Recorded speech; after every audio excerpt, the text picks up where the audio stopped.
So, anyways, yes. So, as Kimberly said, I'm going to talk a little bit about exit planning, and that's going to be the towards the end of what I talk about. But I want to talk a little bit about the journey of how I got to that point.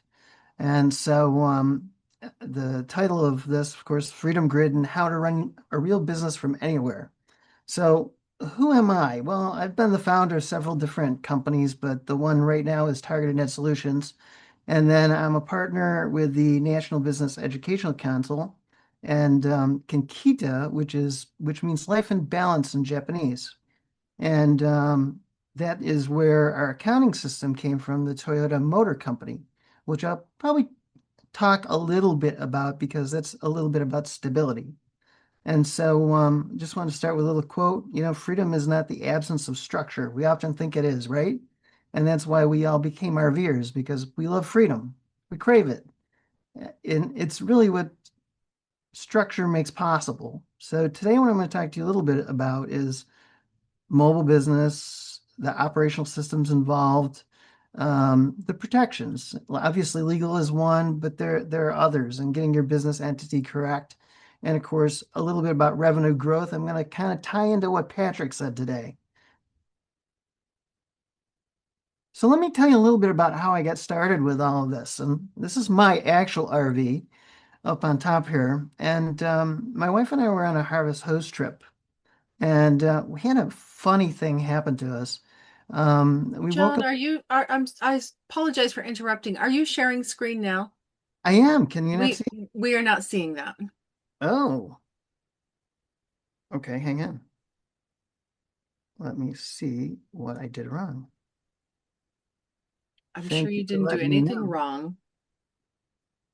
Hey, let's try this. I thought it would just come up from There one. we go. There we go. Well, let me go back one. Oh, well, let me go back one. Well, that's nice. The joys of oh, hey, there we go. Here we go. So here's the title of my presentation for today. And I already told you who I am. And of course, we all got into RVing to be we're freedom craving people, right? And so that's what got us into RVing in the first place. And I'll hit the next slide here because this is kind of how I got started with this. And it's kind of an interesting story. This is my actual RV, by the way. And my wife and I went on a harvest host trip to one of our favorite farms in Massachusetts. And we met this lovely young couple with a young daughter, I'm guessing maybe 10, 12 years old. And the story really kind of was heartbreaking. It really set us back a bit. They saved aggressively. They lived in their parents' basement. Their plan was to travel around the country originally, and they bought a truck. They had a fifth wheel trailer, and they finally hit the road. They thought, hey, everything was going to go great until they got through 5 states and ran out of money. And we didn't find out about this until a weird thing happened to us the night before we had this conversation. So we're at this farm, and we woke up in the middle of the night about midnight, and we could feel our camper shaking all over the place. And we're going, what in the world is doing this? Is it like a bear? What could it possibly be? Well, we woke up the next morning to find these huge telephone poles that they use to park cars all rolled over. And the kids next door to us, I call them kids, young adults. They're kids to me. So I said, did you guys feel anything last night? And they said, yeah, something got underneath our slide and was bumping up and down and shaking the whole trailer. And so that's when we started to get into the whole story. I said, "Oh, so how'd you guys get started?" And that's when they told me the story. And I'm kind of like, well, why didn't you start something so that you could earn a little bit of money while you were on the road to keep your travels up?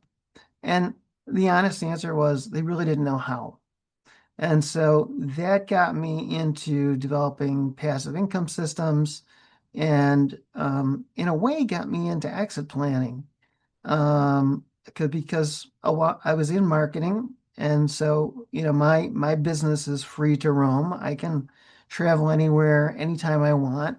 But my wife runs a brick and mortar business, so she's a physical therapist and massage therapist in private practice, and so it's very hard for her to escape. She's booked out 4 months in advance. I guess I it's probably bad I am a good marketer because she's really busy.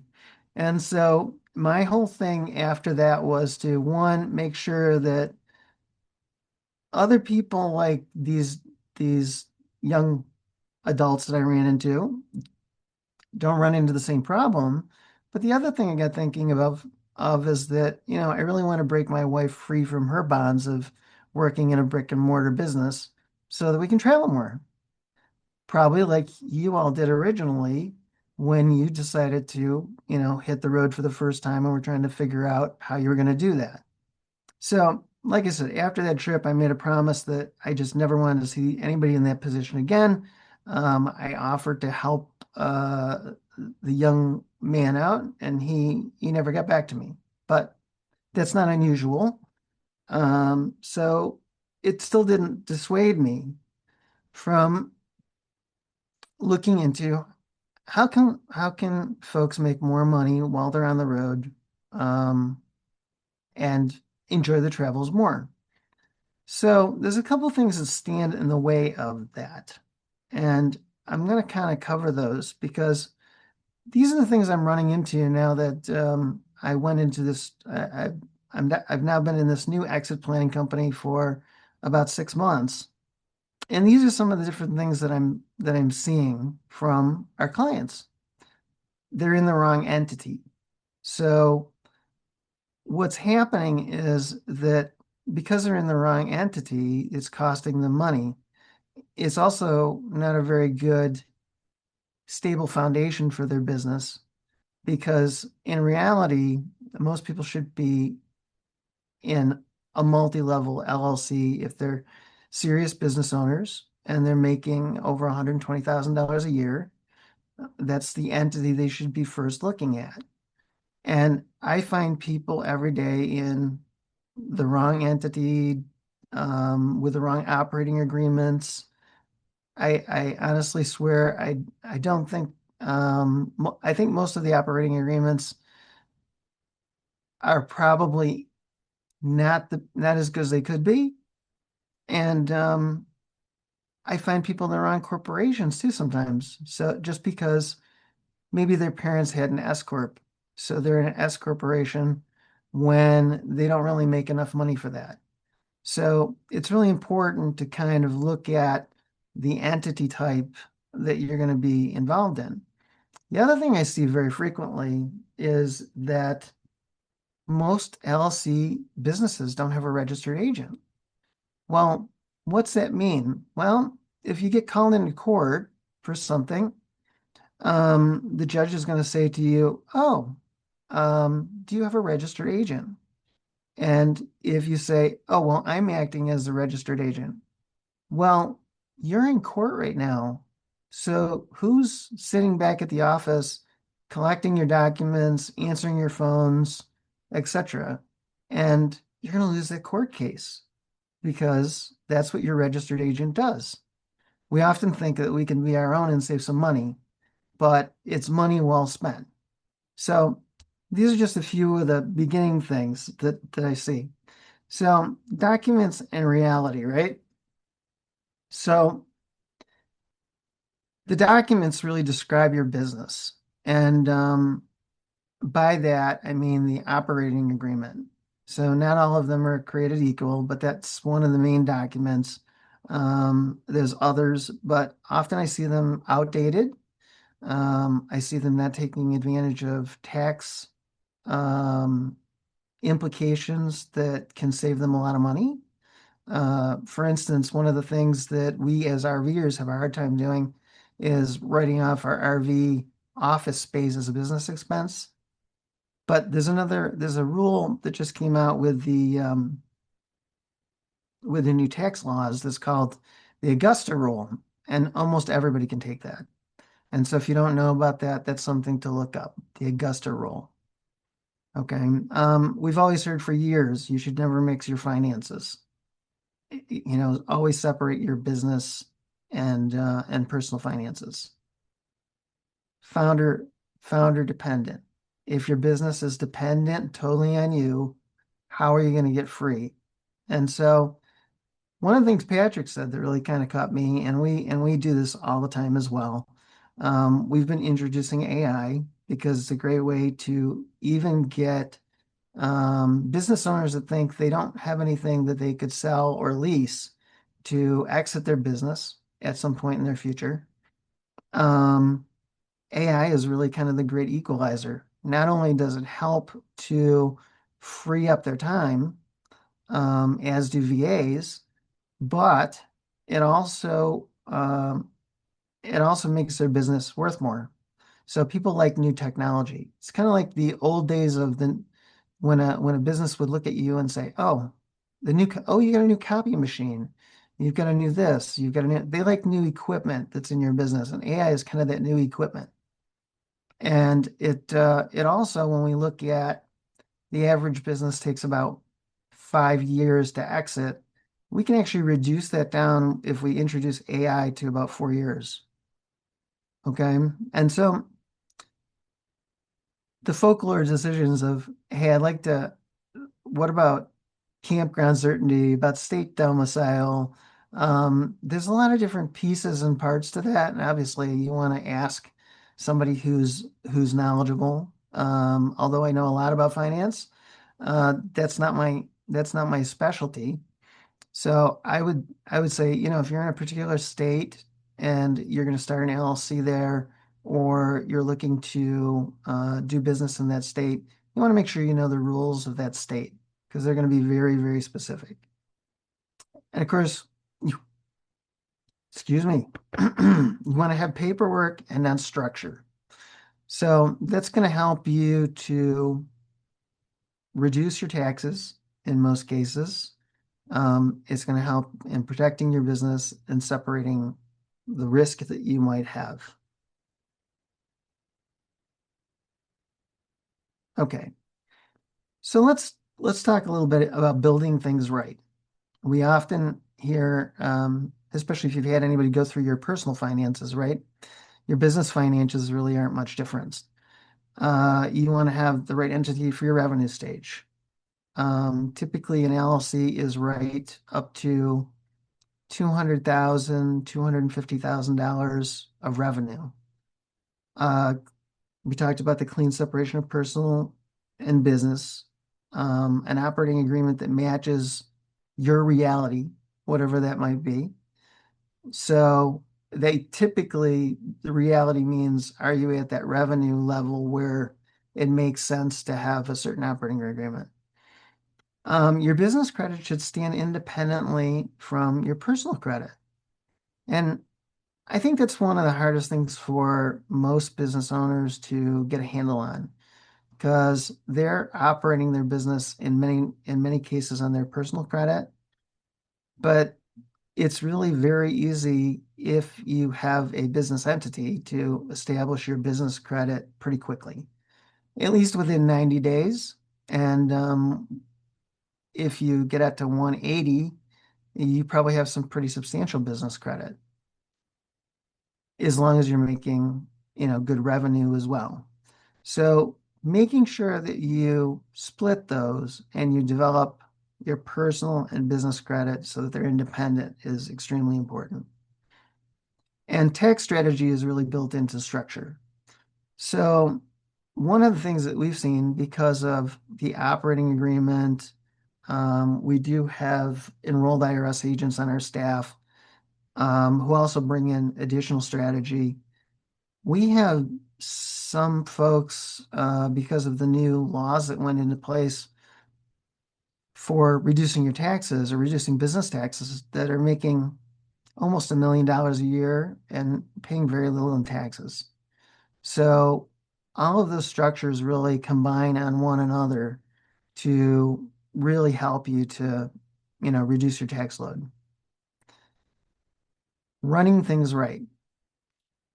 Again, Patrick was talking about AI, documenting your processes and your SOPs, which is your basic operating procedures that you use within your business. They account for almost a full third of the value of your company. And the idea of that is you want somebody to be able to come into your business and just literally take over where you left off. So very often we'll tell our clients, hey, we've got your operating procedures done. Why don't you go to Florida or wherever you like to go for 6 months and we'll run your business for you, make sure everything's in place, taken care of. And when you come back, we can talk about your leasing options. Now, why leasing options instead of selling the business? Well, leasing options actually take advantage of a lot of different things. Nobody really likes having a lot of attorneys involved in things. At least I don't. I'm sure you don't either. The second thing is the capital gains that have developed on your business. So you've been running this business for some period of time, and it's been accumulating capital gains. You don't have to worry about those if you go with a lease option. And then, of course, the big one is it's just so much simpler to do. Only 1 in 11 businesses typically sells or gets an offer from another company. So anybody can lease. Even somebody who is a sole proprietor or sole entrepreneur can actually lease their business with us. We just have to find somebody else that wants to lease it from them and learn the actual business. So that's one of the things I run into a lot. I find a lot of solopreneurs that say, "Oh, I could never lease my business. I'm the sole person who's running it." And in most cases, that's true. In our case, it's not. We can actually lease their business. Simple operating dashboard. You have to really be able to track your business and know what things are really important for you to track. Maybe you want to track your value of a client. Maybe you want to track the leads that you're getting, etc. So it's really important to take that time and go through and say, what do I really want to track? What do I really want to track so that I know that the right things are happening within my business. We want to automate as much as we possibly can because automation is that kind of great multiplier. We're not looking, as Patrick had said earlier, to get anybody put out of business or lose their job. However, if you think about it just for a moment, if you could get rid of all the kind of minutia, the things that you really don't like that you're doing in your work, how much more could you accomplish? And how much more fun would it be? And how much more free would you feel? And I'm thinking it would be pretty significant. So AI is a multiplier. I think I said before, we're finding that businesses that normally would take 1 to 5 years to exit, we're now able to exit them in 4 years, sometimes even in 3.5, if we're in complete control and we can help them with doing that. And so leveraging tools is important, but we really think it's really important to keep the human judgment factor in place as well, because I don't think AI is at the state that we can trust it completely yet. Um, it's pretty amazing the stuff that we can do with it, and it's pretty amazing how quickly we can get things done. In fact, my business partner, it'll send me something that would normally take somebody 2 or 3 days to do. I'll send it back to him in 10 minutes. And so he goes, "How in the world did you get that done so quickly?" And I said, "Well, I'll have to show you sometime." But those are the things, and we're going through that now. We actually have VAs that work for us as well as um, AI. And so I think it's good to have both if that's something that you can afford or if that's something that you need in your business. There's some great VA providers, and the two work really, really well together. So we're using both of those, I would say, pretty equally. So marketing identity and positioning. You got to be really clear on who you serve and what you sell for that group that you do serve. Because with clarity comes um, both interest and the ability to just kind of understand how it fits in with everything that's going on in your life, right? And why you're the obvious choice. It's one of my friends who's a world-renowned copywriter always says, "Why are you the obvious choice? Why shouldn't I go with somebody else?" So I think that's always one of the major, major key things to keep in mind. Why am I the obvious choice over one of my competitors, over somebody else that does the same thing? And having a digital presence that works while you move. So again, that's where that automation factor comes in and frees you up to really enjoy the travels that you're on. So how nice would it be to just be able to take time off anytime you want? Um, Really, business owners should only be working 20 hours a week, and you can enjoy your travels more, spend more time with friends, look at all the different things you can do.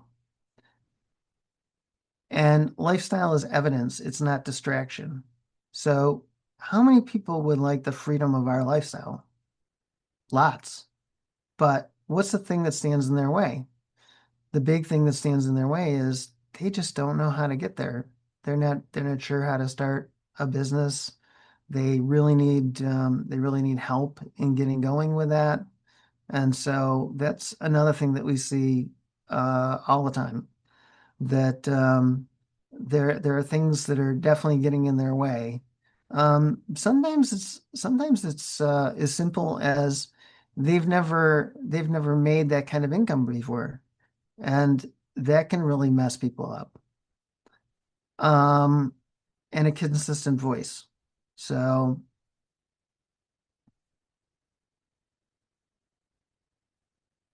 okay, let's go a little bit back to the right entity for your stage. So, with all the new tax laws that have come out, as I mentioned before, we're seeing companies with us that are making significant annual revenue paying far less in taxes. Um, that entity should be reviewed annually. Your operating agreement should be reviewed annually. You should be checking to make sure that, hey, maybe something isn't going right with your registered agent. So you want to make sure to, keep an eye on that as well.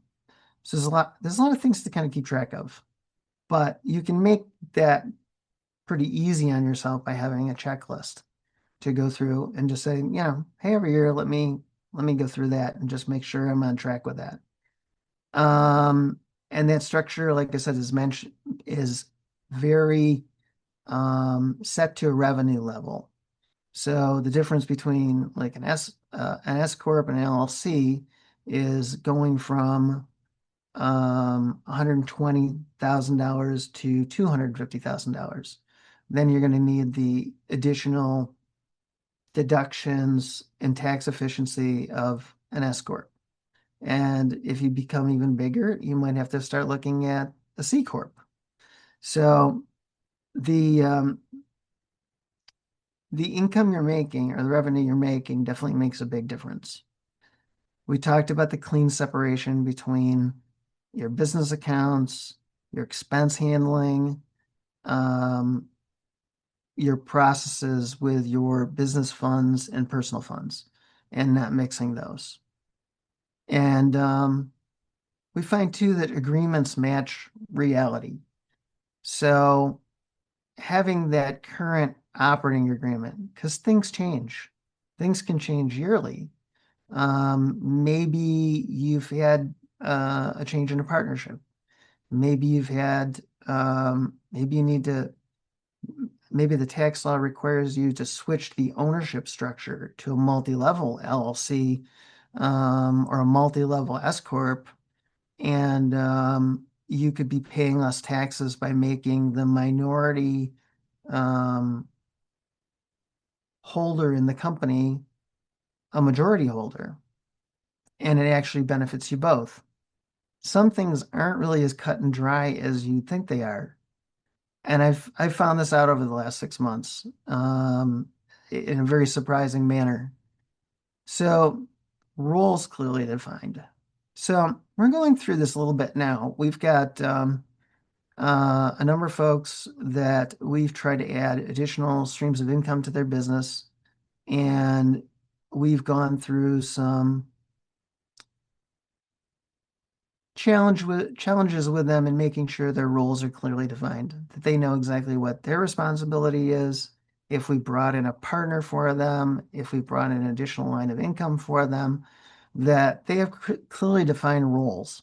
You know exactly what they're supposed to be doing at any given moment. And a lot of times that's something that's very hard for us to personally see.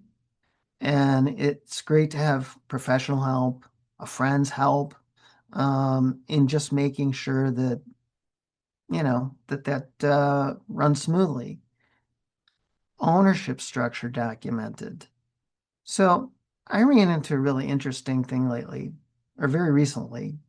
Friend of mine that works with me uh, has a friend local in Massachusetts. I went over and was talking to her about something that was a challenge for her. And she was working for an insurance company locally.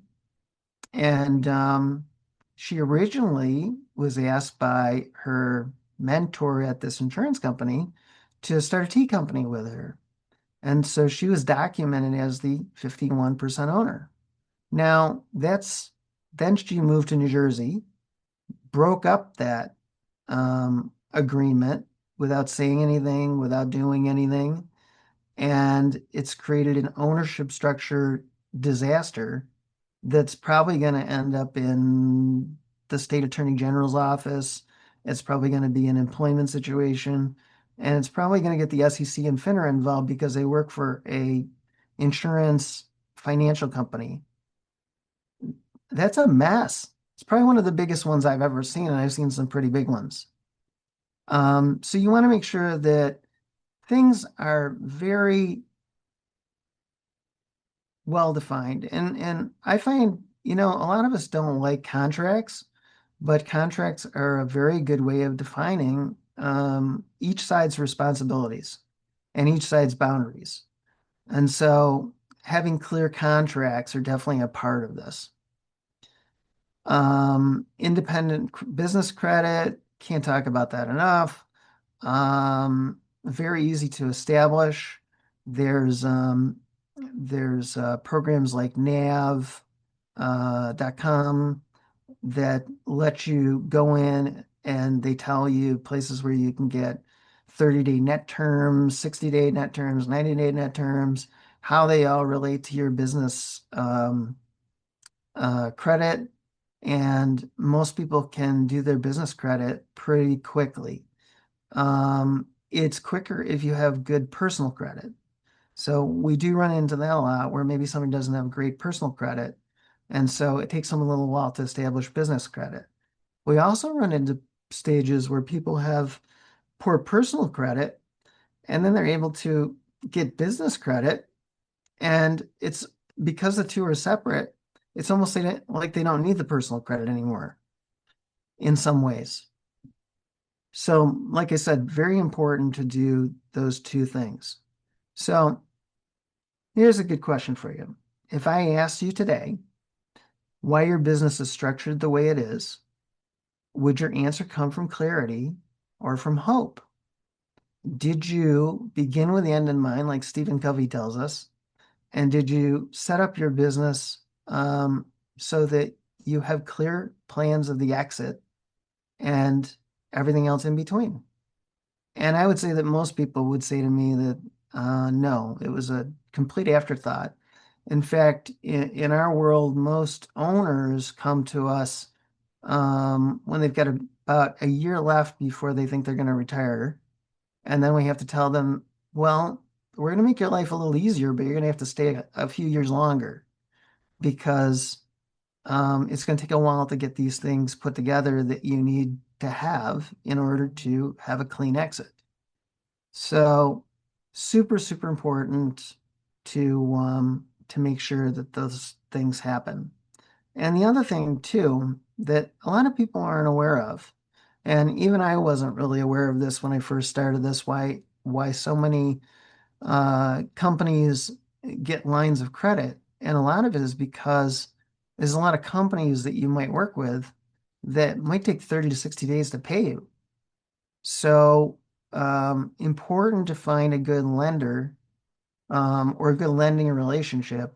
And I know that's one of the reasons in our company we do our own lines and loans because outside of it, it's very, very hard sometimes to get a credit line or loan from a bank. So all different things that you want to be thinking of. And I love this insight. A strong foundation doesn't make you less free. It makes your freedom less fragile. Okay. So process and personality. So it's really important to have your core processes documented. If any of you came into my business today, you could literally look at a video about any process that I'm doing at any given time. We have them all documented. We've got lead handling documented, so we know how we handle people as they come in. Um, We've had some trouble with onboarding. Honestly, as I came in, our founder's 80 years old, and he's running a company that is like something out of the late 1990s. So that's been a challenge in getting a handful on. So onboarding is a thing that we've been working on a lot and systematizing everything, not just delivery, but I think everything should be systematized. And to give you an idea, um, I have most of my business automated by AI, running it at home. And so the vast majority of my marketing, the vast majority of the things I do, except for actual client meetings, is all automated, 100%. So that's the thing to strive for, 100% automation, or as close to it as you can. So you can really take time off and have that freedom that you came here for. A simple ops dashboard. I think ops dashboards are important because if you aren't tracking things, you don't know what's going on in your business at any particular given time. So any kind of a dashboard, a system that allows you to keep track of those things, even if it's a paper system, and you're just daily keeping track of, oh, I've got these referrals, I met so and so, and you've just got a very elegant paper system or a CRM, even better, where you can actually have the transcripts in it of calls that you've had and all of those things. It makes a huge, huge difference. And going back again, I mentioned the technology and AI are multipliers. We're really seeing them as huge multipliers right now. They help capacity, they remove a lot of drag. Um, but we have humans overseeing them. So nobody's really lost their jobs yet. We have had to make some shifts, and I'm going to be honest with you because I get asked so many times, what are some of the first jobs to be replaced? And well, we found one recently, bookkeeping. Our bookkeeping is 100% automated. So what we've done instead of, hey, let's fire all the bookkeepers, what we've done is we've actually taken the bookkeepers and put them in better positions. So they're either helping with the startup and setup of the books, or maybe they're doing forensic bookkeeping, or we've looked at other talents they've had and moved them to another department. Tools definitely create leverage.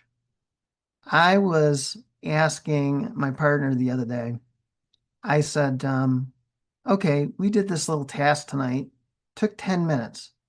If we were going to do that by hand, how long do you think it would take? What do you think he told me? He told me, gosh, I would say at least a day, maybe a day and a half.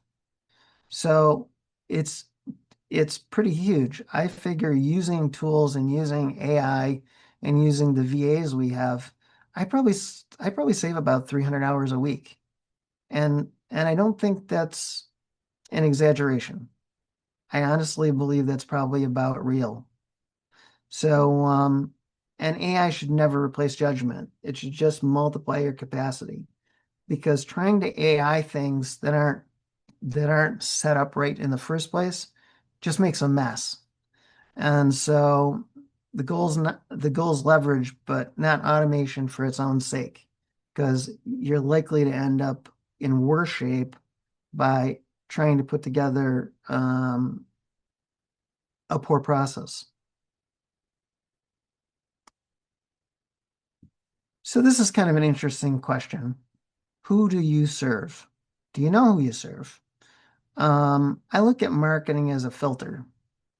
A lot of my clients will come to me and say, "Well, I want to market to everyone. Why don't I?" I'm like, "Well, not everybody wants your product. Don't you want your perfect clients to have, the perfect opportunity to own your product because they need it? It's something that solves a problem for them." Um, so one of the most important things in starting your business is defining who your ideal client is, what their pain points are, and understanding their decision criteria. And the other thing I found out, which I never really thought about, but there's no such thing as decision makers. There's different kinds of buyers. There's your economic buyer. There's your guide, your person who kind of guides a whole strategy through. There's technical buyers. And then there's the user buyer. That's the person who actually is going to probably use your product. So it's important whenever you're speaking to a business owner, if there's more than one person involved, to find out what kind of buyer they are. Are they the economic buyer? Are they the guide? Are they the technical buyer? Are they the user buyer?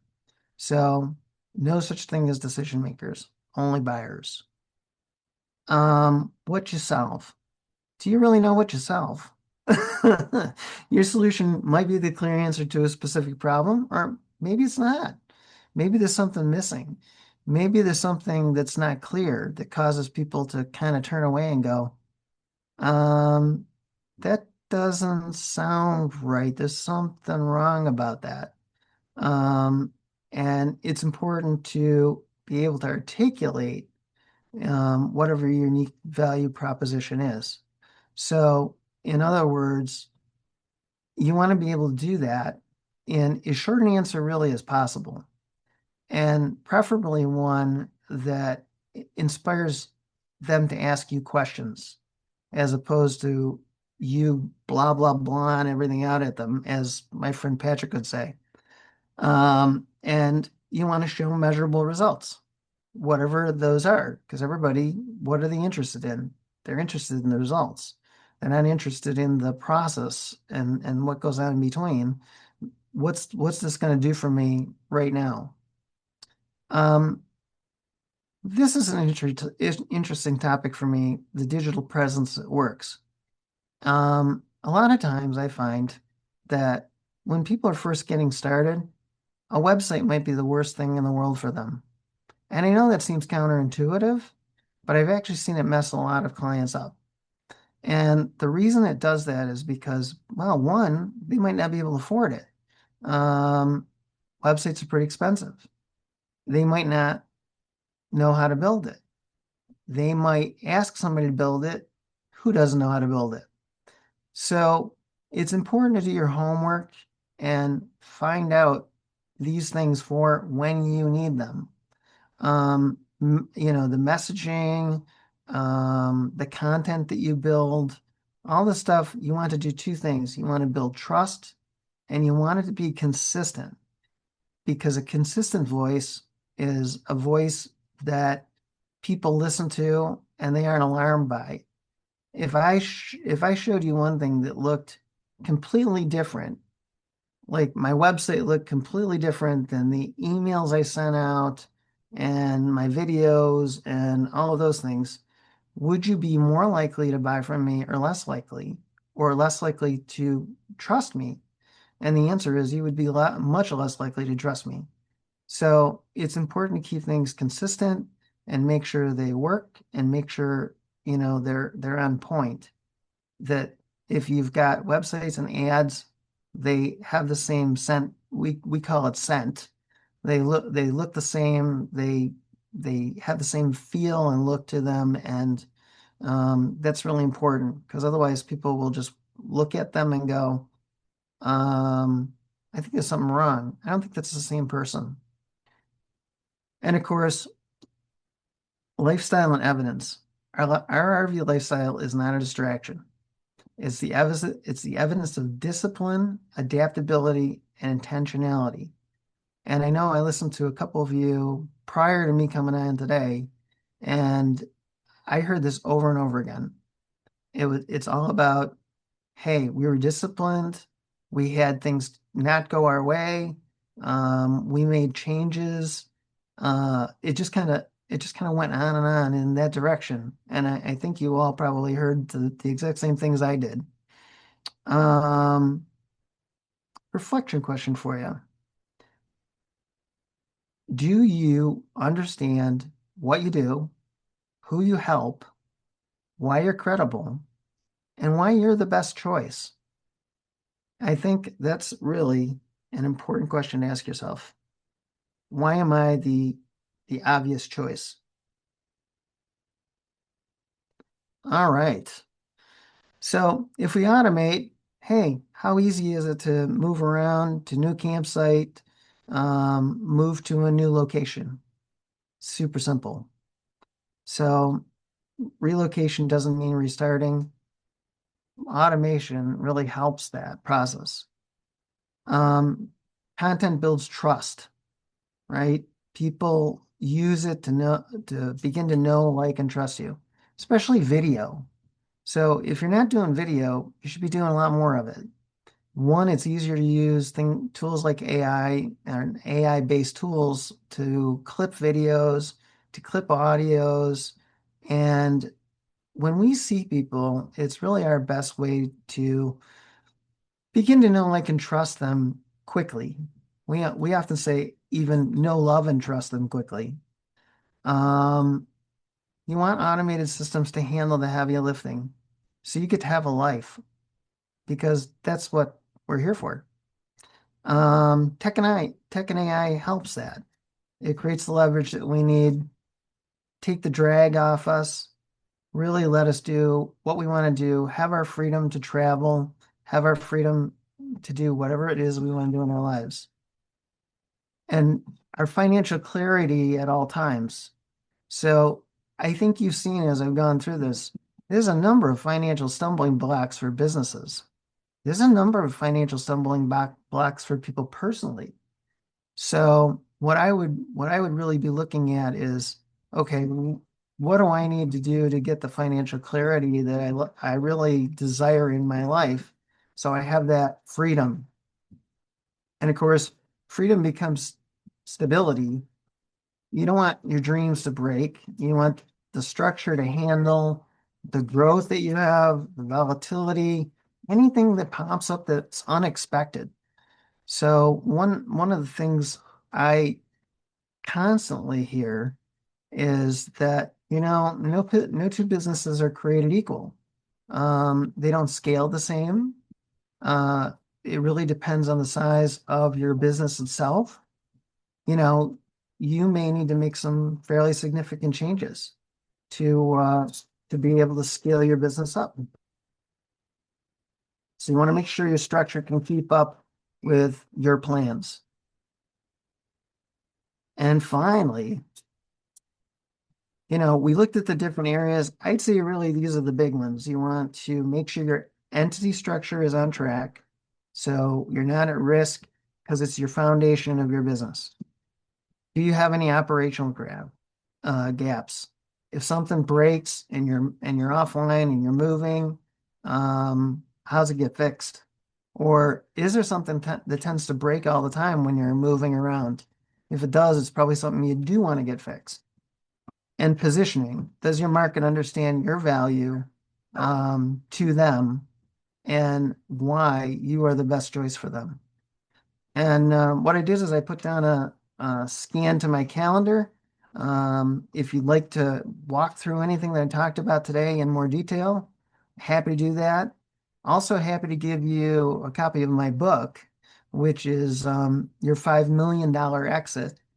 Because what I typically see is I see businesses remain stable and they don't grow because they either don't know how or they run into bumps along the way. Because not every um, level of your business scales the same way.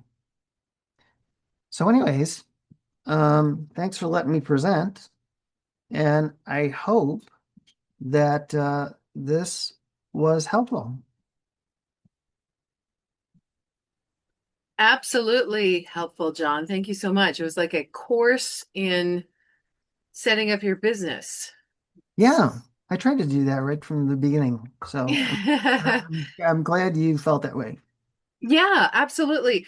Um, do you feel like, because I know you mentioned that sometimes you're helping clients go back and fix these things. Yeah, all So the if time. somebody's running their business, even if they don't feel like it's broken, does it make sense for them to go back and fix these things? It totally makes sense for them to go back and fix these things.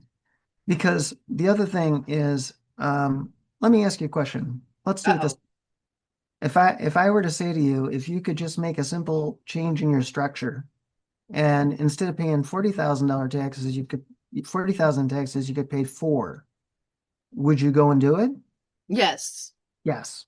So that's the answer. Okay. And that's really one of the biggest places that I see that is really in the tax structure, and it Really? goes back to the entity structure, and all of that stuff just kind of flows together. It's really, really interesting.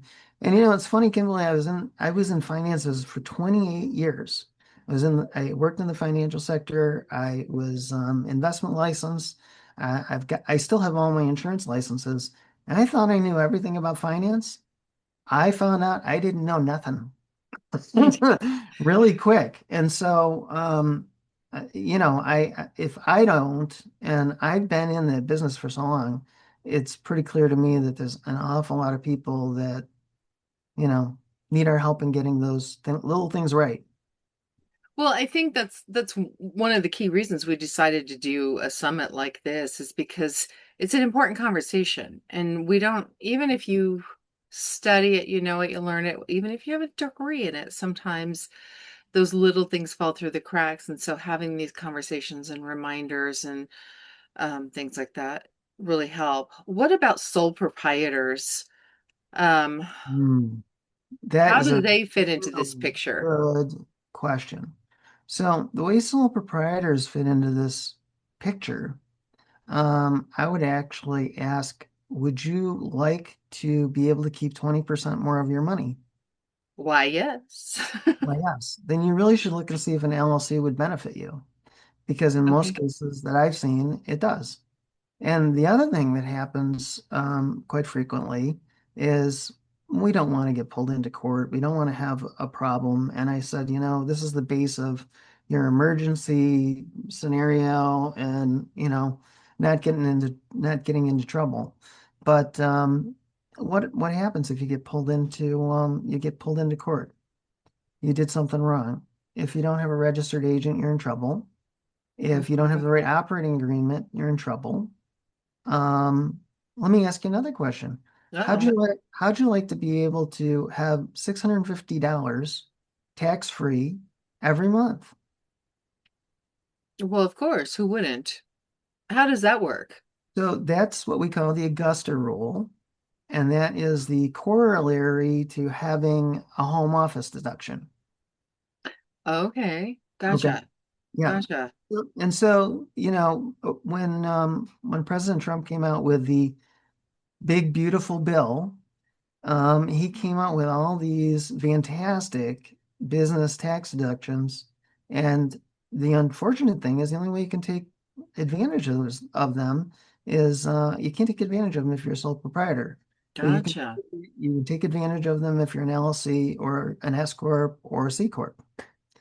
And so that also goes with your income and revenue. So which one is right for you? Right. Awesome. Well, I imagine that you would be willing to answer some of those questions. I'm totally willing to answer as many questions as I can. Remember, I am not the financial guy, Well, but I know him and he works for me. So yeah. yeah. And I thought about this as you were talking.